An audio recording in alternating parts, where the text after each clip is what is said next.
Hollywood scripts present करते हैं movie the revenant. इस मूवी के लीड एक्टर का नाम लियोनार्डो डिकैप्रियो है, जिनको इस मूवी में एक्टिंग की वजह से बेस्ट एक्टर का ऑस्कर अवार्ड मिला था।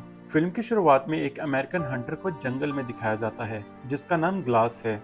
वो जंगल में अपने बेटे हॉक के साथ शिकार कर रहा होता है। ये वक्त तकरीबन सन 1823 का है। ग्लास एक ग्रुप का मेंबर होता है, जिन्हें ट्रैपर्स कहा जाता है, और ये लोग जंगली जानवरों को मारकर उनकी खाल का कारोबार करते हैं। सब लोग काम कर रहे थे कि अचानक आदिवासी ट्रैपर्स पर हमला कर देते हैं।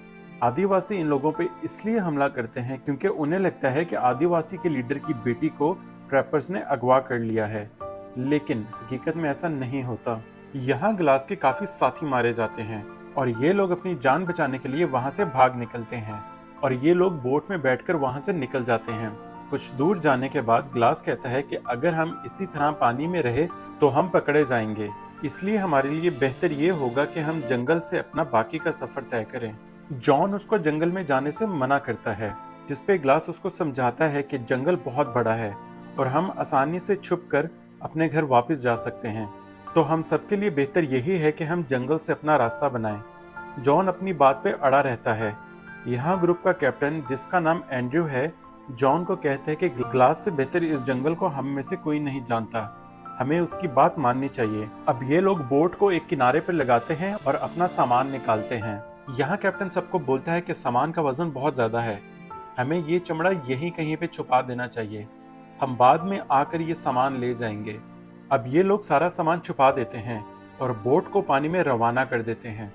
इनमें से कुछ लोग अभी भी बोट में होते हैं, जो कि कैप्टन की बात नहीं मानते। कुछ दूर पहुंचते ही आदिवासी बोट में मौजूद लोगों को मार देते हैं। इससे पता चलता है कि ग्लास ठीक कह रहा था। बाकी बचे लोग जंगल में अपना सफर शुरू करते हैं। काफी चलने के बाद ये लोग आराम करने के लिए एक जगह रुक जाते हैं। जब सब लोग आराम कर रहे थे, उसी दौरान ग्लास शिकार करने के लिए चला जाता है। ग्लास को भालू के बच्चे नजर आते हैं, जिन पे वो निशाना लगाने लगता है, और उसी वक्त पीछे से उन बच्चों की मां ग्लास पर हमला कर देती है। वो ग्लास को बहुत ही बुरे तरीके से मारती है और उसके जिस्म को जख्मों से भर देती है, यहाँ तक कि वो मरने वाला होता है। इसी दौरान ग्लास हिम्मत करके गन को उठाता है और भालू पे तान देता है और गोली चला देता है, जिससे भालू जख्मी हो जाता है। यहाँ भालू को गुस्सा आता है और वो दोबारा से ग्लास पर हमला करता है, और इसी दौरान ग्लास चाकू की मदद से उसको जान से मार देता है, क्योंकि ग्लास को पता था कि अगर उसने भालू को नहीं मारा तो भालू उसको मार देता। थोड़ी देर बाद ग्लास के साथी उसको ढूंढते हुए वहां पहुंच जाते हैं। वो भालू के नीचे से ग्लास को निकालते हैं। इसके बाद एक आदमी उसके जख्मों को सीता है। ग्लास के जिस्म पे कोई ऐसी जगह नहीं थी जहां पे जख्म ना हो। ग्लास का पाँव भी टूट चुका था और गिलास दर्द की वजह से बेहोश हो जाता है। यहाँ ये लोग ग्लास को एक लकड़ी के फट्टे पे लिटाकर अपना बाकी का सफर शुरू करते हैं। रास्ते में एक ऐसी जगह आती है जहाँ पहाड़ शुरू हो जाते हैं। बर्फ पड़ने की वजह से चलना और ग्लास का वजन उठाना सबके लिए बहुत मुश्किल हो गया था। ऐसे में वो लोग ग्लास को आगे नहीं ले जा सकते। जॉन यहाँ सबको कहता है कि अगर हम इसी तरह आहिस्ता आहिस्ता चलते रहे तो आदिवासी हमें पकड़कर मार देंगे, हमें ग्लास को यहीं छोड़ देना चाहिए। वैसे भी इसका बचना बहुत ही मुश्किल है।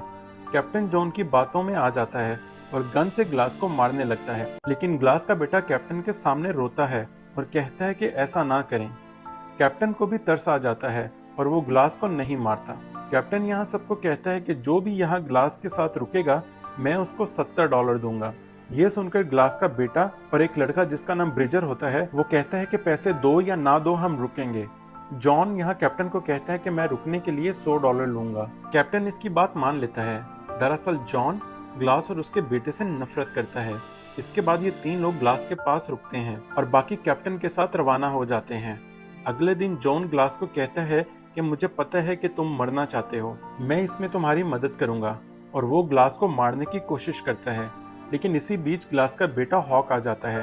वो जॉन से लड़ता है और ब्रिजर को आवाज देने लगता है ताकि वो आकर मदद करे, लेकिन जॉन गुस्से में हॉक को चाकू से मार देता है।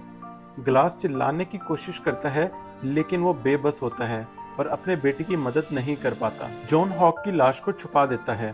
थोड़ी देर बाद ब्रिजर आता है, लेकिन ग्लास उसको नहीं बता पाता कि जॉन ने उसके बेटे को मार दिया है। अगली सुबह जॉन ब्रिजर से झूठ बोलता है कि उसने कुछ ही दूर आदिवासियों को आते हुए देखा है, और अगर हमें अपनी जान बचानी है तो हमें इन बाप बेटों को यहीं पर छोड़कर जाना होगा।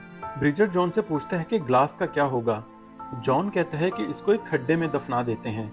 ब्रिजर मना करता है, लेकिन जॉन एक नहीं सुनता और ग्लास को एक खड्डे में डालकर उस पर मिट्टी डाल देता है और फिर जॉन और ब्रिजर वहां से चले जाते हैं। ग्लास हिम्मत करके उठता है और रेंग रेंग कर अपने बेटे की लाश के पास जाता है। वो बहुत रोता है। ग्लास यहाँ जॉन से बदला लेने का सोच लेता है। ग्लास रिंग रिंग कर एक पहाड़ी के कोने पर पहुंचता है जहां उसको एक नदी नजर आती है। हिम्मत करके वो नदी तक पहुंच जाता है और पानी पीता है, लेकिन पानी उसकी गर्दन से बाहर आ रहा होता है क्योंकि उसकी गर्दन कटी हुई थी।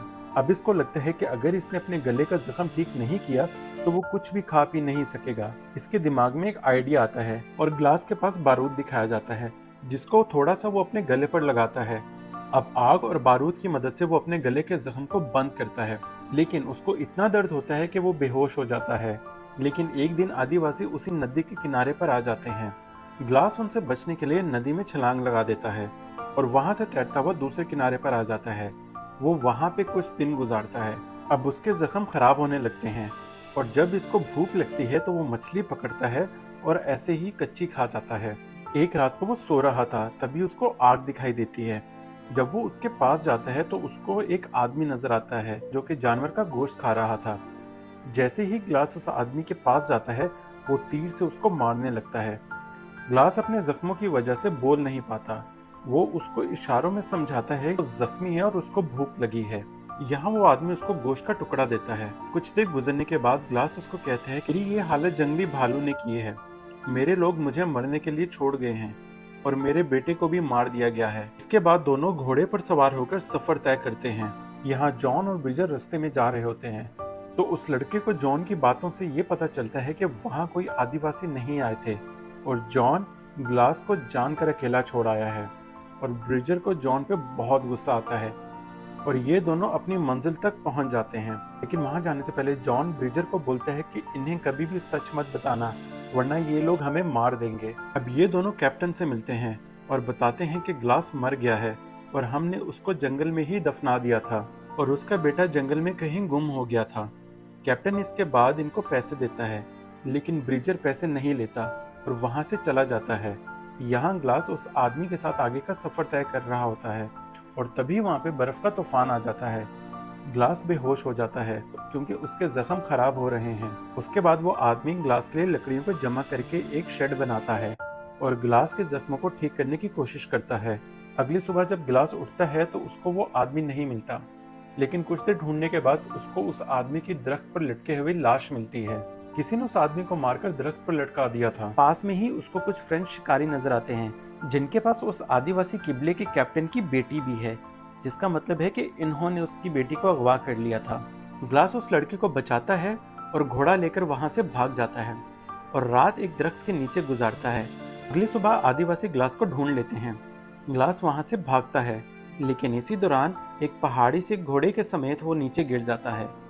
घोड़ा गिरने की वजह से मर जाता है, लेकिन ग्लास अभी भी जिंदा है। यहाँ ठंड बहुत ज्यादा होती है और भालू की खाल जो कि ग्लास इस्तेमाल कर रहा था भागते हुए वहीं रह गई थी। इससे बचने के लिए वो घोड़े के पेट को काटता है, उसका मांस निकालता है और उसके अंदर ही सो जाता है ताकि सर्दी से बच सके। अगले दिन वो घोड़े के पेट से बाहर निकलकर अपना आगे का सफर शुरू करता है। यहाँ फोर्ट पर एक फ्रेंच शिकारी कैप्टन से मदद मांगने के लिए आता है। वो कैप्टन को कहता है कि हमारे कई साथी बर्फ में दबकर मर चुके हैं और बहुत सौ को जंगली जानवरों ने मार दिया है।